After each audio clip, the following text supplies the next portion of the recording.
అందరికీ నమస్కారములు. ఈరోజు ఒక కథ చెప్తాను వినండి. ఒక అడవిలో తుంటరి కోతి జంతువులని ఆటిపట్టిస్తూ వాటిని బాధపెడుతుండేది. తుంటరి కోతి వేషాలకు రోజు ఎక్కువ అయ్యాయి. ఒకరోజు పాము వద్దకు వెళ్ళి నీకు ఆహారం చూపిస్తాను అని కప్పల గుంప అటుకు తీసుకొని వెళ్ళింది. పామును చూసిన కప్పలను అమ్మో అని పరుగులు పెడుతుంటే చూసిన కోతి ఆనందించింది. పాము పడుకున్నప్పుడు చీమలను పెద్ద ఆకులు తీసుకుని వెళ్ళి పాము పుట్టులో వదిలేసింది. చీమను పుట్టిన పాము విలవిలా అల్లటూ పారిపోతుంటే దాన్ని చూసి కోతి ఆనందించింది.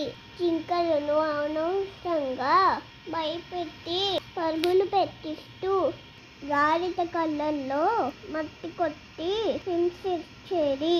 కోతి అల్లరి పనులకు విసిగిపోయిన మరో కోతి దానికి సరైన బుద్ధి చెప్పాలనుకుంది. ఒకరోజు తుంటరి కోతి పిల్ల కనిపించకుండా పోయింది. ఎంత వెతికినా పిల్ల కోతి కనిపించలేకపోవడంతో తుంటరి కోతి అల్లాడి తిండి నిద్ర మానేసింది.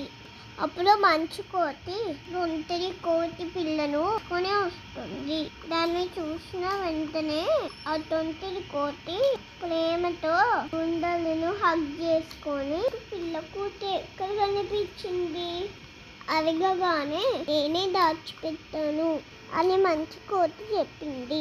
అలా ఎందుకు చేసావని తుంటరి కోతికి కోపం వచ్చింది. అప్పుడు మంచు కోతి ఎదుట వారిని ఏడిపిస్తూ వినోదం పొందుతున్నావు కదా, అందుకే నీకు బాధ తెలియాలని అలా చేశాను.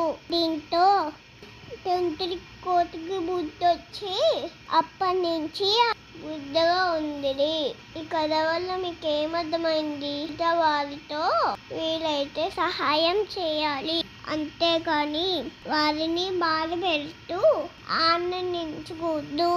ఈ కథ మీకు నచ్చినట్లయితే లైక్ చేయండి, షేర్ చేయండి, సబ్స్క్రైబ్ చేసుకోండి. ధన్యవాదాలు.